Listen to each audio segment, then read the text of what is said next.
Hello students, welcome to Mittal sir biology. Mittal sir हैं तो विश्वास है। सो फाइनली पंजाब के राउंड 3 का पूरा कंप्लीट शेड्यूल आ गया है। नंबर ऑफ कैंडिडेट परेशान हो रहे हैं जिन्होंने राउंड 2 के अंदर रिपोर्टिंग करनी चाहिए, पर उनके अंदर उन्होंने जिस कोटा से अप्लाई किया था उस कोटा के अंदर वो एलिजिबल नहीं है। तो राउंड 3 के अंदर उन कैंडिडेट को कैसे प्रोसीड करना है और कैसे न्यू फ्रेश रजिस्ट्रेशन होंगे, क्या क्या डेट्स रहने वाली है, किस तरीके से आप प्रोसीड करना है। काफी सारे स्टूडेंट्स है, काफी सारे कैंडिडेट्स है जो सेकंड राउंड के अंदर रिपोर्ट करने गए और उनको पता चला कि वो उस कोटा के अंदर एलिजिबल ही नहीं है।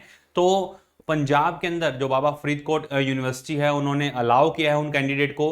कैसे अलाउ किया है, क्या क्या कंडीशंस लगाई हैं, सारे पॉइंट्स मैं इस वीडियो में डिस्कस करने वाला हूं आपसे। अच्छे से इस वीडियो को लास्ट तक देखिएगा। चैनल को आप सब्सक्राइब करके रखें ताकि इस तरह की इंपॉर्टेंट इंफॉर्मेशन आपको टाइम टू टाइम मिलती रही। देखिए आप क्या है रजिस्ट्रेशन का क्राइटेरिया। रजिस्ट्रेशन के लिए जो नोटिफिकेशन आया उस नोटिफिकेशन को आप वेबसाइट पर जाएं, एमबीबीएस बीडीएस बाबा फरीदकोट यूनिवर्सिटी। जैसे ही आप इस पे क्लिक करेंगे, क्लिक करते ही आपको ऐसा डैशबोर्ड देखने को मिलेगा।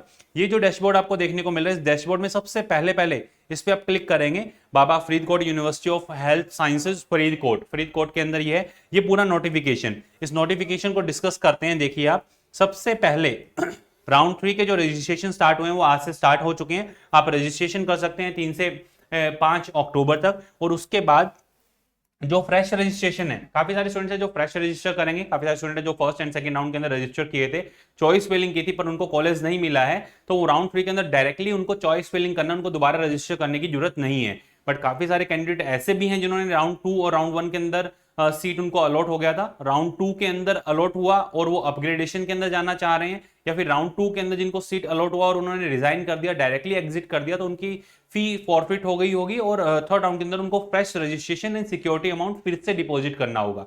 तो ये पूरे काफी सारे रूल्स हैं जिनके अंदर last date for the submitting admission application for the NRI quota 3 से 6 अक्टूबर तक आप कर सकते हैं। उसके बाद आप देखिए कैंडिडेट जो सिख माइनॉरिटी और क्रिश्चियन माइनॉरिटी कोटा के अंदर आते हैं उनको अपने कोटा, जिस कोटा के अंदर वो आते हैं उसको सर्टिफाइड करवाने के लिए स्पेसिफिकली जो SGRG institute of the medical sciences Amritsar के अंदर है, या फिर सीएमसी जो क्रिश्चियन माइनॉरिटी कॉलेज है लुधियाना, वहां जाकर के वेरीफाई करवाना पड़ेगा। जिन कैंडिडेट ने राउंड 1 एंड राउंड 2 के अंदर already Sikh minority and Christian minority से सीट क्लेम की थी, उनके पास में सर्टिफिकेट है, उन स्टूडेंट्स को अगर सीट नहीं मिला है तो राउंड 3 के लिए उनको दोबारा जाने की जरूरत नहीं है, वो डायरेक्टली चॉइस फिलिंग के थ्रू प्रोसीड कर सकते हैं। ठीक है, तो ये आप 6 अक्टूबर को अप टू 3 PM तक ये चीज जो है सर्टिफाइड आप करवा सकते हैं।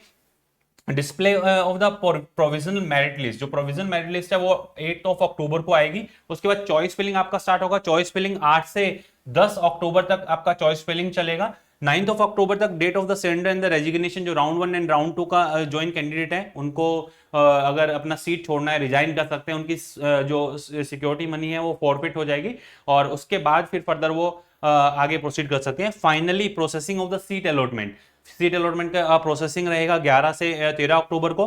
प्रोविजनल जो मेरिट लिस्ट आएगी वो 16 अक्टूबर को आएगी और जो फाइनल रिजल्ट आने वाला है, display of the revise provisional allotment and result after any change in the provisional allotment due to the objection if any, 21 अक्टूबर को। बीच में दीपावली के वेकेशंस रखे हैं, एमसीसी की तरह नहीं किया है पंजाब वालों ने।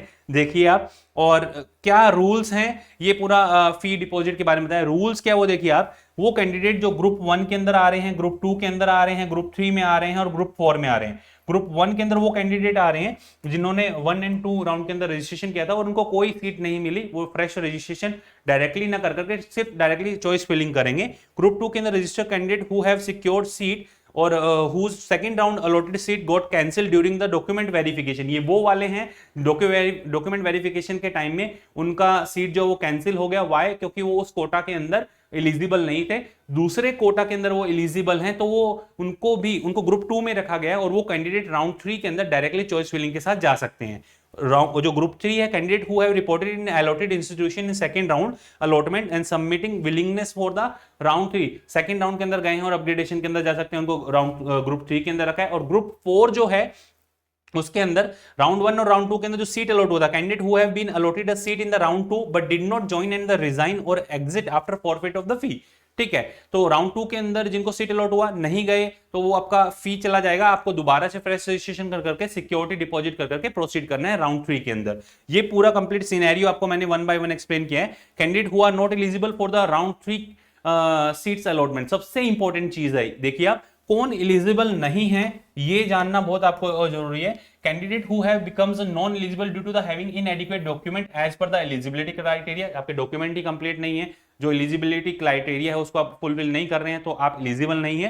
Candidate who have not registered, जिन्होंने रजिस्टर ही नहीं किया, भाई राउंड 1 राउंड 2 राउंड 3 आपके मार्क्स कितने भी अच्छे हो, काउंसलिंग के अंदर आपको प्रोसीड करना होगा। इसीलिए बोलते हैं कि प्रॉपर हर एक चीज, हर एक इंफॉर्मेशन आपके पास में टाइम टू टाइम पहुंचेगी। आप चैनल को सब्सक्राइब करके रखें और जो ये आपको पूरा कंप्लीट डिटेल बताया है, हर एक चीज आपको अच्छे से पता होनी चाहिए कि हमें कैसे प्रोसीड करना है। राउंड 3 के अंदर जो अमाउंट डिपॉजिट करना है, सिक्योरिटी अमाउंट, ये देखिए at the time of submission of willingness, government college के लिए 10,000, प्राइवेट कॉलेज के लिए 2 लाख और गवर्नमेंट एंड प्राइवेट कॉलेज के लिए 2 लाख। वही जो रिजर्व कैटेगरी है उनके लिए जो मनी है वो हाफ हो जाएगा, ये पूरा कंप्लीट। तो ये था पंजाब का पूरा कंप्लीट राउंड 3 के काउंसलिंग के रूल्स क्या है, राउंड 3 की काउंसलिंग में कितनी सीट्स और ऐड होने वाली है, ये जस्ट आपको अभी जो प्रोविजन मेरिट लिस्ट आने वाला है उसके अंदर आपको सारी चीजें क्लियर हो जाएंगी। बट कैसे प्रोसीड करना है वो मैंने आपसे डिस्कस किया, ठीक है।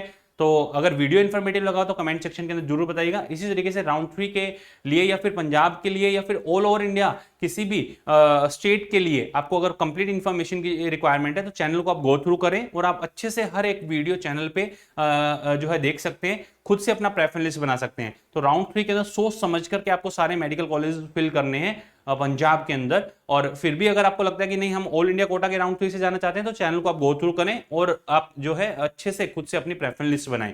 हमारे पेड कोर्स के अंदर आपको एनरोल होना है तो नीचे जो आपको नंबर दिया है 9610660321, इस पे आप अपना मैसेज ड्रॉप कर दें और आप प्ले स्टोर पे जाकर के आरजी पाठशाला ऐप डाउनलोड करके डायरेक्टली हमारे पेड कोर्स के अंदर भी एनरोल हो सकते हैं, जो व्हाट्सएप असिस्टेंट आपकी क्यूरी सॉल्व करने के लिए रहेंगे, ठीक है। तो ये था पूरा कंप्लीट पंजाब के राउंड 3 का information. All the best to all of you, love you all, thank you.